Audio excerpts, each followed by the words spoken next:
Welcome back. और अब वो सवाल जो कभी कभी मैं भी सोचती हूँ, अरसलान साहब हमारी जुबान बने। हाँ बिल्कुल। तुम क्या सोचती हो? हाँ अभी आपको अरसलान साहब जब पूछेंगे ना तो सऊदी अरब से। हाँ जी। कनाडा के अंदर हमारी भी इमिग्रेशन है, बहुत सारी फैसिलिटीज है, वेलफेयर स्टेट है, मेडिकल भी है और एजुकेशन भी बच्चों की फ्री है। तो ऐसा पाकिस्तान में क्या मुमकिन नहीं हो सकता कि आगे आने वाले सालों में कोई ऐसी हुकूमत आए, इस तरह से कोई फायदा मिले तो लोगों का जो है वो मुल्क से जाना थोड़ा कम हो जाए? इस बारे में अपनी राय का ख्याल करें। वो कह रहे हैं कि जैसे वेलफेयर स्टेट में मुख्तलिफ सहूलियात होती है, मुफ्त एजुकेशन होती है, मुफ्त हेल्थ होती है, तो पाकिस्तान ऐसा नहीं बन सकता वेलफेयर स्टेट? हाँ देखिए, बनना तो चाहिए था पाकिस्तान को वेलफेयर स्टेट, इसमें तो कोई शक नहीं है, मगर पाकिस्तान सिक्योरिटी स्टेट बन चुका है। जहाँ सिक्योरिटी स्टेट हो तो वहाँ फिर वेलफेयर स्टेट तो नहीं होती, सिक्योरिटी नंबर 1 पे ही होती है। और 70 साल से नहीं, अब 75 साल क्या 78 ईयर्स होने जा रहे हैं और it's still a security state.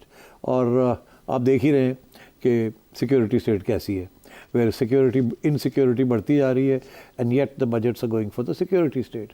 तो यहाँ तो आप वेलफेयर स्टेट की बात कर रहे हैं, वेलफेयर स्टेट के लिए तो पैसे चाहिए ना, वेलफेयर स्टेट के लिए टैक्सेस चाहिए ना, वेलफेयर स्टेट के लिए इंस्टीट्यूशंस चाहिए ना।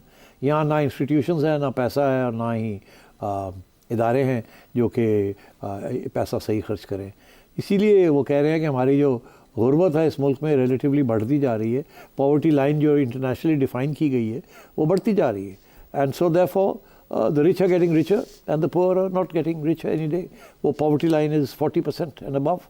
तो आई एम सॉरी, ये आसान है कहना कि हमें वेलफेयर स्टेट होना चाहिए। मेरे तो पुराना मौक़िफ़ रहा है कि अगर ये सिक्योरिटी का इशू ना होता हमारा, या इसको हम रिजॉल्व कर लेते by making peace with our neighbours, जो कि एक नॉर्मल रियासत करती है, और ये जो हमारे आइडियोलॉजी हमने लगाई हुई है, अगर ये ना होती, आइडियोलॉजी ऑफ वेलफेयर होती rather than ideology of warfare, तो मेरा ख्याल है we might have had a semi welfare state.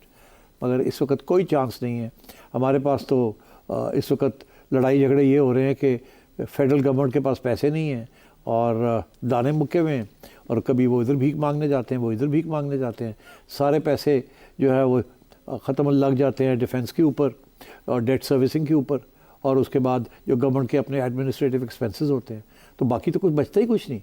So welfare कहाँ से होगी?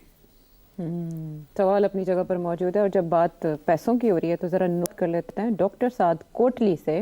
रिसेंटली आपने एक जिक्र किया था कि पीएम शहबाज शरीफ से आपकी बात हुई थी कि 5,000 का नोट ख़त्म किया जाए। उसके बाद कुछ दिन पहले जो हमारा सिक्योरिटी पेपर लिमिटेड है, उन्होंने कहा कि हमारी मशीन्स अपडेटेड नहीं है, जिसकी वजह से 18 मंथ्स लग जाएंगे नोट्स चेंज करते हुए। उसके 3-4 दिन बाद गवर्नर स्टेट बैंक ने आके कहा है कि हम 2025 में ही नए नोट्स ला रहे हैं। तो सेठी साहब आपने फरमाया था कि इसमें एक मैसिव रिकवरी होगी।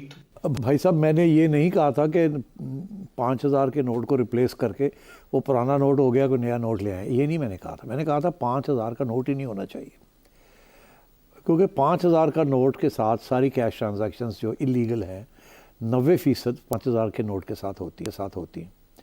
क्योंकि अगर आपने 100 के नोट या 500 के नोट के साथ आपने प्रॉपर्टी ट्रांजैक्शंस करनी है तो बोरियां की गड्डियां और लैंड क्रूजर्स भर के लानी पड़ेंगी आपको, और इतना पैसा जो है वो आप बिस्तर के नीचे भी नहीं छुपा सकते, घरों में भी नहीं रख सकते अगर छोटे नोट्स हों। तो फिर आपको बाय क्रेडिट कार्ड्स या डेबिट कार्ड्स या बैंक ट्रांजैक्शंस करनी पड़ती हैं। तो वो हमारी डिजिटाइजेशन नहीं हो रही, और one of the reasons is कि आपने ये 5,000 का नोट रखा हुआ है। अब ये आप मुझे मत पूछें कि क्यों रखा हुआ है ये जो, और आर्ग्यूमेंट ये दी जाती है कि अगर हमने इसको ख़त्म कर दिया तो सारी इकॉनमी बैठ जाएगी, बिकॉज बहुत सी चीज़ें जो है वो कैश इकॉनमी में हो रही हैं, और अगर कैश इकॉनमी बंद कर दी और लोग अभी तैयार नहीं हैं डिजिटल इकॉनमी के लिए, तो ये क्रैश ही ना हो जाए सारी इकॉनमी। अब बात यह है कि इसके भी बड़े तरीके होते हैं ना। आपने अब करना शुरू कर दिया ना कि जी अब गाड़ी की रजिस्ट्रेशन भी नहीं हो सकती, और आप एयर ट्रैवल भी नहीं कर सकते अगर आप नॉन फाइलर हैं, and so on and so fourth. तो ये आपको 70 साल लगे हैं ये छोटी सी ये पॉलिसी लाने में, क्योंकि रेजिस्टेंस बड़ी है। तो इसके ऊपर भी बड़ी रेजिस्टेंस है, और रेजिस्टेंस वेस्टेड इंटरेस्ट से आती है, करप्ट लोगों से आती है, ब्राइब देने वाले लोगों से आती है, और जो ब्लैक मार्केट और ब्लैक ट्रांजैक्शंस करना चाहते हैं उनसे आती है। तरीका होता है आप अभी से कह दें कि 6 महीने के अंदर अंदर 5,000 रुपये का नोट ख़त्म हो जाएगा, और आपको सारी ट्रांजैक्शंस जो हैं वो बैंक के ज़रिए करनी पड़ेंगी। कोई डिस्ट्रप्शन नहीं होगी लोग को। और कहते हैं कि जी ये दिन के बाद जिसके पास 5,000 रुपये का नोट है वो इन कैश नहीं हो सकेगा। तो आप साल का मौका दे दें यार, मगर काम तो शुरू करें। पर वो करते नहीं हैं, पता है इनको कि क्या इसके साथ होगा, मगर सबके वेस्टेड इंटरेस्ट हैं कि ये रहे, बिकॉज सारी ब्लैक इकॉनमी, सारी करप्शन जो है ये इस नोट के ऊपर बेस्ड है। बेबी स्टेप्स भी अगर फॉलो नहीं किए जाए और तो इसका कोई बदनीयती तल्लक है। नहीं है स्टेट बैंक जी वो कह रहा है जी 18 महीने लगेंगे जी। मैं नहीं कह रहा कि इस नोट को चेंज करके कोई नया डिज़ाइन करके 5,000 का नोट ले आए। कह दें कि जी 6 महीने साल के बाद ये नोट नहीं चलेगा, लोग अभी से शुरू हो जाएंगे इस नोट को, get rid of this note, get rid of this note, transactions आहिस्ता आहिस्ता शुरू हो जाएंगी। तो आप करें 6 महीने की मोहलत दे दें आप। 6 महीने में वो क्राइसिस नहीं आएगी अगर आप कहेंगे जी अगले महीने हम बंद कर रहे हैं। अगर आप अगले महीने करेंगे तो लाइनें लग जाएंगी, यहाँ बैंक को खोल नहीं सकेगा, लोग इतने पैसे लेके आएंगे कि यार इन्हें चेंज करो, लेनी चेंज करो। तो आप टाइम दे दें। आप नरेंद्र मोदी वाला काम ना करें ना कि जी महीने के अंदर अंदर ये करें, आप कर दें, 6 महीने दे दें आप, मगर आप करें तो सही। इरादा तो शो करें। अच्छा, इमरान वसीम साहब स्कॉटलैंड से। मैं ये अर्ज करनी चाह रहा कि ਸਾਡੇ ਮੁਲਕ ਦਾ ਜਿਹੜਾ ਮਸਲਾ ਹੈ ਇਹ ਇਮਰਾਨ ਖਾਨ, ਬੁਸ਼ਰਾ ਬੀਬੀ ਜਾਂ ਹੋਰ ਕੋਈ ਨਹੀਂ ਹੈ। ਸਾਰਾ ਦਿਨ ਇਹੀ ਡਿਸਕਸ ਸਾਰੇ ਚੈਨਲਾਂ ਤੇ ਹੁੰਦਾ ਹੈ। ਇਸ ਮੁਲਕ ਦੇ ਹੋਰ ਵੀ ਬੜੇ ਪ੍ਰੋਬਲਮ ਨੇ। ਇੱਕ ਛੋਟੀ ਜਿਹੀ ਤੁਹਾਨੂੰ ਐਗਜ਼ਾਮਪਲ ਦਿੰਦਾ ਕਿ ਮੈਂ ਟੋਬਾ ਟੈਕਸੀ ਦੇ ਇੱਕ ਛੋਟੇ ਜਿਹੇ ਗਾঁव ਤੋਂ ਰਹਿਣ ਵਾਲਾ ਵਾਂ ਤੇ ਉੱਥੋਂ ਸਾਨੂੰ ਵੈਕਸੀਨ ਦੀ ਜ਼ਰੂਰਤ ਪਈ ਜਿਹੜੀ ਕਿ ਉਮਰਾ ਜਾਣ ਵਾਸਤੇ ਹੁਣ ਗਵਰਨਮੈਂਟ ਨੇ ਲਾਜ਼ਮੀ ਕਰਾਰ ਦਿੱਤੀ ਗਈ ਹੈ। ਤੇ ਉਹ ਸਿਰਫ ਫੈਸਲਾਬਾਦ ਪੂਰੀ ਡਿਵੀਜ਼ਨ ਦੇ ਵਿੱਚੋਂ ਫੈਸਲਾਬਾਦ ਚੁਗਤਾਈ ਲੈਬ ਤੋਂ ਮਿਲਦੀ ਹੈ ਔਰ ਉਹ ਵੀ ਸਾਰਾ ਦਿਨ ਜ਼ਲੀਲ ਹੋਣ ਤੋਂ ਬਾਅਦ ਬਲੈਕ ਦੇ ਵਿੱਚ ਮਿਲਦੀ ਹੈ। ਫਿਰ ਉਸ ਤੋਂ ਬਾਅਦ ਤੁਹਾਨੂੰ ਉਹ ਹੈਲਥ ਦੇ DHO ਦੇ ਆਫਿਸ ਜਾਣਾ ਪੈਂਦਾ, ਉੱਥੋਂ ਲਗਵਾਉਣੀ ਪੈਂਦੀ ਹੈ ਕਿਉਂਕਿ ਉਹ ਸਰਟੀਫਿਕੇਟ ਕੰਪਿਊਟਰਾਈਜ਼ ਇਸ਼ੂ ਕਰਦੇ ਨੇ ਜਿਹੜਾ ਕਿ ਐਕਸੈਪਟ ਕਰਦੀ ਹੈ ਸਾਊਦੀ ਟਰੈਵਲ ਕਰਨ ਵਾਸਤੇ। ਤੇ ਮੇਰਾ ਬ੍ਰਦਰ ਤੇ ਬੱਚੇ ਫੈਮਿਲੀ ਗਏ ਨੇ, 3 ਦਿਨ ਜ਼ਲੀਲ ਖਵਾਰ ਹੋਏ ਨੇ। ਇੱਕ ਦਿਨ ਪੂਰਾ ਦਿਨ ਵੈਕਸੀਨ ਲੈਣ ਨੂੰ ਲੱਗੀ ਹੈ, ਦੂਸਰਾ ਦਿਨ ਪੂਰਾ ਦਿਨ ਲਗਵਾਉਣ ਨੂੰ ਲੱਗੀ ਹੈ। ਲਗਵਾਉਣ ਤੋਂ ਬਾਅਦ ਕਹਿੰਦੇ ਨੇ ਜਾ ਕੇ ਤੁਸੀਂ ਹੁਣ ਆਪਣੇ ਨੈਕਸਟ ਡੇ ਆ ਕੇ ਇਹਨੂੰ ਸਰਟੀਫਿਕੇਟ ਲੈ ਕੇ ਜਾਈਓ ਕਿ ਕੰਪਿਊਟਰਾਈਜ਼ ਅਸੀਂ ਕਰਨੇ ਨੇ।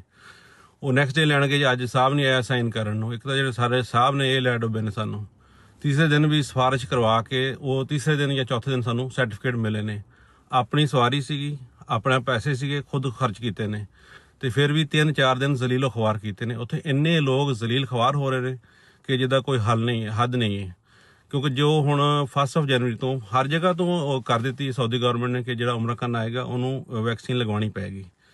ਤੇ ਸਾਡੀ ਗਵਰਨਮੈਂਟ ਸੁੱਤੀ ਪਈ ਹੈ ਜਾਂ ਗਵਰਨਮੈਂਟ ਨਾਂ ਦੀ ਕੋਈ ਚੀਜ਼ ਹੈ ਸਾਡੇ ਕੰਟਰੀ ਦੇ ਵਿੱਚ ਕਿ ਉਹਨਾਂ ਨੂੰ ਇਹਨਾਂ ਮਸਲਿਆਂ ਦਾ ਪਤਾ ਨਹੀਂ। ਕਿੰਨੀ ਪਾਪੂਲੇਸ਼ਨ ਹੈ ਪੂਰੇ ਫੈਸਲਾਬਾਦ ਰੀਜਨ ਦੀ, ਇੱਕ ਜਗ੍ਹਾ ਤੋਂ ਮਿਲਦੀ ਹੈ ਬਲੈਕ ਦੇ ਵਿੱਚ। ਉਹ ਵੀ ਜਿਹਦੀ ਕੋਈ ਸਿਫਾਰਿਸ਼ ਹੈ, ਪੈਸਾ ਹੈ, ਉਹ ਲੈ ਜਾਏਗਾ। ਜਿਹੜੇ ਗਰੀਬ ਆਦਮੀ ਨੇ ਰੋਲ ਰਹੇ ਨੇ ਉਹਨਾਂ ਦਾ ਵਿਚਾਰਿਆਂ ਦਾ ਕੀ ਕਸੂਰ ਹੈ ਕਿ ਉਹ ਪਾਕਿਸਤਾਨ 'ਚ ਪੈਦਾ ਹੋਏ ਨੇ, ਉਹਨਾਂ ਦਾ ਇਹੀ ਕਸੂਰ ਹੈ। ਇੱਥੋਂ ਮੈਂ ਵੀ ਉਮਰਾ ਕਰਨ ਜਾ ਰਿਹਾ, ਮੈਂ ਆਪਣੇ ਆਨਲਾਈਨ ਅਪਾਇੰਟਮੈਂਟ ਬੁੱਕ ਕੀਤੀ, ਗਿਆ, ਪੇਮੈਂਟ ਕੀਤੀ ਹੈ, ਵੈਕਸੀਨ ਲੱਗੀ ਹੈ, ਸਰਟੀਫਿਕੇਟ ਲੈ ਕੇ ਤੇ ਮੈਂ ਆ ਗਿਆ। ਵਿਦਿਨ 20 ਮਿੰਟ ਸਾਰਾ ਕੰਮ ਹੋ ਗਿਆ। ਉਹ ਵਿਚਾਰੇ ਆਪਣੀ ਕਾਰ ਦੇ ਉੱਪਰ 3 ਦਿਨ ਰੁਲਦੇ ਰਹੇ ਨੇ, ਆ ਰਹੇ ਨੇ, ਜਾ ਰਹੇ ਨੇ, ਆ ਰਹੇ ਨੇ, ਜਾ ਰਹੇ ਨੇ। ਹਰ ਬੰਦਾ ਅਫੋਰਡ ਨਹੀਂ ਕਰ ਸਕਦਾ। ਲੋਕਾਂ ਦੀਆਂ ਫਲਾਈਟਾਂ ਮਿਸ ਹੋ ਰਹੀਆਂ। ਨਾ ਏਜੰਟ ਜਿਹੜੇ ਵੀਜ਼ੇ ਲਗਵਾਉਂਦੇ ਨੇ ਦੱਸਦੇ ਨੇ ਕਿ ਪਹਿਲਾਂ ਤੁਸੀਂ ਵੈਕਸੀਨ ਲਵਾਓ, ਬਾਅਦ ਵਿੱਚ ਟਿਕਟਾਂ ਬੁੱਕ ਕਰੋ। ਉਹ ਬਲੈਕ ਦੇ ਵਿੱਚ ਵੀ ਨਹੀਂ ਦੇ ਰਹੇ, 3 ਦਿਨ ਜ਼ਲੀਲ ਕਰਦੇ ਨੇ। ਤੇ ਪਤਾ ਨਹੀਂ ਗਵਰਨਮੈਂਟ ਕਿੱਥੇ ਸੁੱਤੀ ਪਈ ਹੈ ਜਾਂ ਕੀ ਕਰ ਰਹੀ ਹੈ।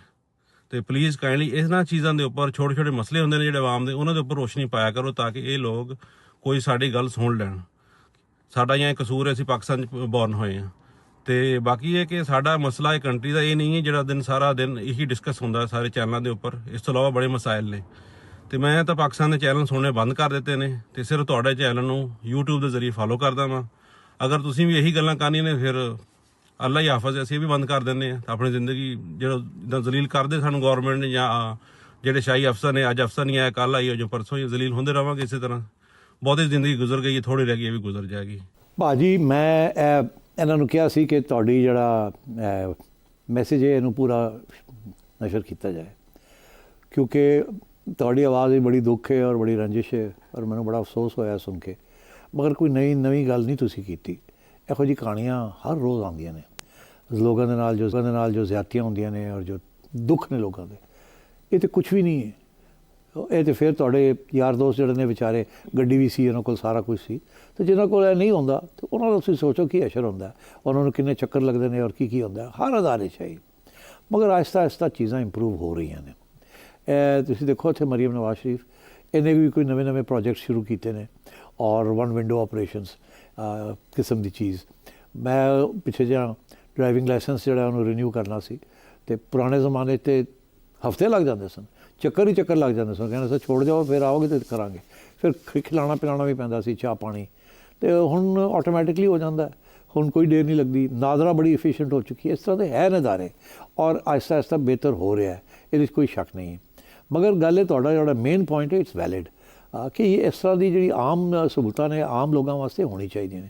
ਮੈਂ ਇਸੇ ਵਾਸਤੇ ਤੁਹਾਡੀ ਸਾਰੀ ਗੱਲ ਜਿਹੜੀ ਸੀ ਮੈਂ ਇਹਨਾਂ ਨੂੰ ਕਿਹਾ ਸੀ ਕਿ ਬੋਲਣ ਦਿਓ ਇਹਨਾਂ ਨੂੰ, ਸਾਡੀ ਹਕੂਮਤਾਂ ਸੁਣਨ ਇਹ ਗੱਲਾਂ, ਔਰ ਸੁਣ ਕੇ ਤੇ ਸ਼ਾਇਦ ਕੋਈ ਇਹਨਾਂ ਨੂੰ ਅਕਲ ਆਏ ਜਾਂ ਕੋਈ ਦੁੱਖ ਹੋਵੇ ਇਹਨਾਂ ਨੂੰ ਕਿ ਇਹ ਮਸਲੇ ਵੀ ਹੱਲ ਕਰਨੇ ਨੇ ਆਵਾਮ ਦੇ। ਮਗਰ ਮੇਰਾ ਖਿਆਲ ਹੈ ਕਿ ਥੋੜੀ ਬਹੁਤ ਹੁਣ ਕਿਉਂਕਿ ਆਵਾਮ ਬੜੀ ਬਹੁਤ ਸ਼عور ਆ ਚੁੱਕਾ ਹੈ ਔਰ ਬੜੇ ਤੰਗ ਆਈ ਹੈ ਆਵਾਮ, ਔਰ ਮੈਂ ਸਮਝਦਾ ਕਿ ਹੁਣ ਡਿਲੀਵਰੀ ਦਾ ਵੀ ਕੋਈ ਇਸ਼ੂ ਜਿਹੜਾ ਨਾ ਇਹ ਗਵਰਨਮੈਂਟਸ ਜਿਹੜੀਆਂ ਨੇ ਸਪੈਸ਼ਲੀ ਪੰਜਾਬ ਵਿੱਚ, ਇਹ ਮਰੀਮ ਬੀਬੀ ਜਿਹੜੀ ਹੈ, ਮੈਂ ਓਨੈਸਟਲੀ ਤੁਹਾਨੂੰ ਦੱਸਾਂ ਮੈਂ ਅੱਜ ਮੰਗਵਾਈ ਹੈ ਲਿਸਟ ਕਿ ਇਹਨਾਂ ਨੇ ਕਿਹੜੇ ਕਿਹੜੇ ਇਨੀਸ਼ੀਏਟਿਵਸ ਲਏ ਨੇ। ਮੈਂ ਇੱਕ ਪ੍ਰੋਗਰਾਮ ਕਰਾਂਗਾ ਕਿ ਇਹਨਾਂ ਨੇ ਜਿਹੜੇ ਇਨੀਸ਼ੀਏਟਿਵ ਲਏ ਨੇ, ਔਰ ਜਿਸ ਤਰੀਕੇ ਨਾਲ ਮੈਂ ਸਮਝਦਾ ਇਸ ਵਕਤ ਪੰਜਾਬ ਜਿਹੜਾ ਹੈ ਸਭ ਤੋਂ ਬਿਹਤਰ ਆਰਗੇਨਾਈਜ਼ਡ ਹੈ ਫॉर ਮੈਨੀ ਆਫ ਥੀਸ ਥਿੰਗਸ। ਇਸਕੇ ਬਾਵਜੂਦ ਕਿ ਤੁਸੀਂ ਜਿਹੜੀ ਗੱਲ ਕੀਤੀ ਉਹ ਆਪਣੀ ਜਗ੍ਹਾ 'ਤੇ ਉਹ ਵੀ ਮਗਰ ਆਹਿਸਤਾ ਆਹਿਸਤਾ ਠੀਕ ਹੋ ਜਾਣਗੀਆਂ। ਹੁਣ ਤੁਸੀਂ ਅਗਰ ਇਹਨੂੰ ਕੰਪੇਅਰ ਕਰੋਗੇ ਕਿ ਜੀ ਲੰਡਨ 'ਚ ਤੁਸੀਂ ਗਏ, ਉੱਥੇ ਦਿੱਤਾ ਹੈ ਕੀਤਾ ਉਹ ਕੀਤਾ ਸ਼ਾਇਦ ਕਿ 2 ਘੰਟੇ ਬਾਅਦ ਤੁਸੀਂ ਵਾਪਸ ਆ ਗਏ, ਉਹ ਦੇਖੋ ਜੀ ਉਹ ਸਿਚੁਏਸ਼ਨ ਫਰਕ ਹੈ। ਅੱਲਾ ਕਰੇ ਕਿ ਉਹ ਵੀ ਦਿਨ ਆਵੇ ਇੱਥੇ ਕਿ ਅਸੀਂ ਇਸ ਤਰ੍ਹਾਂ ਕਰ ਸਕੀਏ। ਮਗਰ ਪਹਿਲੇ ਸਾਨੂੰ ਪਾਸਪੋਰਟ ਨਹੀਂ ਸੀ ਮਿਲਦਾ। 1974 ਵਿੱਚ ਪਹਿਲੀ ਦਫਾ ਲੋਕਾਂ ਨੂੰ ਪਾਸਪੋਰਟ ਦੀ ਇਜਾਜ਼ਤ ਮਿਲੀ ਲੈਣ ਦੀ, ਹਾਲਾਂਕਿ ਇੱਕ ਕਨਸਟੀਟਿਊਸ਼ਨਲ ਰਾਈਟ ਸੀ। ਤੋ ਇਹ ਐਸਾ ਚੀਜ਼ਾਂ ਹੁਣ 24 ਘੰਟੇ ਤੁਹਾਨੂੰ ਪਾਸਪੋਰਟ ਮਿਲ ਜਾਂਦਾ ਅਗਰ ਤੁਸੀਂ ਕਹੋ ਤਾਂ। ਫਿਰ ਵਿੱਚ ਪ੍ਰੋਬਲਮਸ ਵੀ ਆਉਂਦੇ ਨੇ ਕਿ ਜੀ ਉਹ ਹਫਤਾ ਹੋ ਗਿਆ 10 ਦਿਨ ਹੋ ਗਏ ਨੇ ਕਾਗਜ਼ ਖਤਮ ਹੋ ਗਿਆ, ਇਹ ਛੋਟੇ ਇਸ਼ੂਜ਼ ਚੱਲਦੇ ਰਹਿੰਦੇ ਨੇ। ਮਗਰ ਮੈਂ ਸਮਝਦਾ ਆਹਿਸਤਾ ਆਹਿਸਤਾ ਚੀਜ਼ਾਂ ਇੱਥੇ ਬਿਹਤਰ ਹੋ ਰਹੀਆਂ ਨੇ, ਸਪੈਸ਼ਲੀ ਪੰਜਾਬ ਵਿੱਚ। ਇਹ ਮੈਂ ਦੇਖਣਾ ਕਿ ਜਿਵੇਂ ਸ਼ਹਬਾਜ਼ ਸ਼ਰੀਫ ਸਾਹਿਬ ਸਨ ਇੱਥੇ ਤੇ ਆਹਿਸਤਾ ਆਹਿਸਤਾ ਚੀਜ਼ਾਂ ਇੰਪਰੂਵ ਹੋਈਆਂ। ਹੁਣ ਦੇਖੋ ਨਾ ਲੈਂਡ ਰਿਕਾਰਡਸ ਨੇ ਉਹਨਾਂ ਦੀ ਡਿਜੀਟਾਈਜੇਸ਼ਨ ਹੋ ਰਹੀ ਹੈ, ਔਰ ਇਸ ਤੋਂ ਬਿਹਤਰ ਕੀ ਹੋ ਸਕਦਾ ਕਿ ਪਟਵਾਰੀਆਂ ਦੇ ਹੱਥੋਂ ਚੀਜ਼ਾਂ ਨਿਕਲਦੀਆਂ ਪਈਆਂ ਜਿਹੜੇ ਤੁਹਾਨੂੰ ਚੱਕਰ ਲਗਵਾਉਂਦੇ ਸਨ, ਔਰ ਉਹ ਹੁਣ ਉਹ ਡਿਜੀਟਾਈਜੇਸ਼ਨ ਹੋਣੀ ਸ਼ੁਰੂ ਹੋ ਗਈ ਐਂਡ ਸੋ ਔਨ। ਇਹ ਜ਼ੂਮ ਦੀ ਵਜ੍ਹਾ ਨਾਲ ਅਦਾਲਤਾਂ ਵੀ ਜਿਹੜੀਆਂ ਨੇ ਉਹ ਵੀ ਜ਼ਿਆਦਾ ਐਫੀਸ਼ੀਐਂਟ ਹੋਣੀ ਸ਼ੁਰੂ ਹੋ ਗਈਆਂ। I think it will take time but आहिस्ता आहिस्ता थिंग्स विल गेट बेटर। और हम उम्मीद करते हैं कि इस वीडियो मैसेज के बाद मलिका हुकाम की बाज़पुर्स ज़रूर की जाएगी जहां इस तरह इस नौयत के काम हो रहे हैं कि शिकायत का मौका मिलता है। अब एक व्यूवर हैं वीडियो मैसेज के ज़रिए, वो क्या पूछना चाहते हैं? पाकिस्तान का सबसे बड़ा प्रॉब्लम मिलिट्री एस्टेब्लिशमेंट नहीं है। पाकिस्तान का सबसे बड़ा प्रॉब्लम ये है कि हमारी इंटेलेक्चुअल एजुकेटेड लिबरल एलीट जो है उसके पास अब मॉरल वैल्यूज कोई नहीं है और वो कहीं खड़े नहीं होते, और इस वजह से अब पाकिस्तान के मुस्तकबिल में ट्रंप लिखा हुआ है। वो कौन सा ट्रंप आएगा, इमरान खान आएगा, कोई और आएगा, ये मैं नहीं कह सकता। लेकिन अब हमारे पास प्रोग्रेसिव पॉलिटिक्स की जो स्पेस है वो दिन ब दिन कम होती जा रही है। प्रोग्रेसिव पॉलिटिक्स तो मेरा ख्याल है भुट्टो साहब के बाद ख़त्म ही हो गई थी, उसके बाद तो कोई प्रोग्रेसिव पॉलिटिक्स आई नहीं। और भुट्टो साहब ने भी बड़ी मायूस किया हमें। वादा तो बहुत बड़ा था, डेमोक्रेसी, सोशलिज्म, इस्लाम। ना डेमोक्रेसी आई ना जो सोशलिज्म आई, वो स्टेट ब्यूरोक्रेसी बन गई उसके साथ, आवाम का तो कोई फ़ायदा नहीं हुआ। और इस्लाम में तो सिवाय एक कानून पास करने के ये जो डिवाइसिव रहा है बहुत, उन्होंने और क्या किया। तो उसके बाद प्रोग्रेसिव पॉलिटिक्स ख़त्म हो गई। लिबरल पॉलिटिक्स तो इस किस्म की कंजर्वेटिव सिचुएशन में नहीं, हमेशा राइट विंग पॉलिटिक्स रही है। अब आप आइए कि जी हमारी जो एजुकेटेड क्लासेस हैं उनका जो रोल रहा है वो तो पहले दिन से वही रोल है। They are exploiting classes. तालीम भी उन्हीं के पास है जो कि जिनके पास पावर है, और जिनके पास पावर है वो सारा पावर उन्होंने अपने हाथ में रखा हुआ है और वो इधर उधर होने नहीं देते। पुराने ज़माने में हम कहते थे कि सिविल मिलिट्री ब्यूरोक्रेसी के पास पावर है, क्योंकि लाइसेंस भी वही देते थे, इजाज़त भी वही देते थे, डीसी के चक्कर, दफ्तर के चक्कर भी लगवाते थे, एंड सो ऑन, सारा कुछ उनके पास था। आहिस्ता आहिस्ता जैसे सिविलियन रूल शुरू हुआ तो फिर लोकल गवर्नमेंट भी आनी शुरू हो गई। मगर जब लोकल गवर्नमेंट आई जो कि बड़ी पॉजिटिव डेवलपमेंट थी, ये जो रीसेंट टाइम्स हैं इसके अंदर वो भी ख़त्म कर दी गई। और जब फ़ौजी आते हैं तो वो लोकल गवर्नमेंट को क्यों अहमियत देते हैं, बिकॉज वो ये MNAs और MPS से काम नहीं करना चाहते, और लोकल गवर्नमेंट जो है वो उनका मसला हल करती है। तो इसलिए मैं समझता हूँ कि यू आर राइट, बट कि our ruling class has abandoned the people of this country, इसमें कोई शक ही नहीं है। वही यही तो मायूसी है कि रूलिंग क्लासेस अबैंडन नहीं करती आवाम को, साथ लेके चलती हैं। वो और बात है कि यूरोप के अंदर भी, वेस्ट के अंदर भी, अमेरिका में इनक्वालिटी बढ़ती जा रही है। ये जो डोनाल्ड ट्रंप का जो सबसे बड़ा एडवांटेज है जिसकी वजह से उसको वोट मिला है, वो इसीलिए मिला है ना, बिकॉज वहाँ ये जो सारी कोस्टल सिटीज़ हैं अमेरिका की, जो लिबरल सिटीज़ हैं, उसके ख़िलाफ़ एक बैकलैश आई है कि जी अच्छा आप बड़े कॉस्मोपॉलिटन हैं, आप ग्लोबल ट्रेड में बिलीव करते हैं, ग्लोबलाइजेशन में ट्रीट करते हैं, आप वेक के वो ये भी मानते हैं, वो भी मानते हैं, ये तो ट्रेडिशनल अमेरिका मानता नहीं है, तो रिएक्शन आया है। तो मैं समझता हूँ कि हर जगह पे दुनिया में लिबरलिज्म, डेमोक्रेसी रिट्रीट पे है, पीछे हट रही है, और राइट विंग बढ़ रही है, और इकोनॉमिक इनक्वालिटी बढ़ रही है, कैपिटलिज्म जो है वो फेल हो रही है, मगर कोई इसके ऑल्टरनेटिव सोल्यूशन किसी को नज़र नहीं आ रहा। और मेरा ख्याल है आज के लिए इतना खाता ठीक है, वक्त हो रहे हैं नहीं वक्त खत्म हो गया, वरना सवालात की तो एक और लिस्ट तैयार पड़ी है, यार ये करने चाहिए वीडियो मैसेजेस की वजह से हमारे शो की और लोगों को क्वालिटी कहें कि अपनी तस्वीर लगाया करो, तो ऐसे भी देखिए कौन कौन है।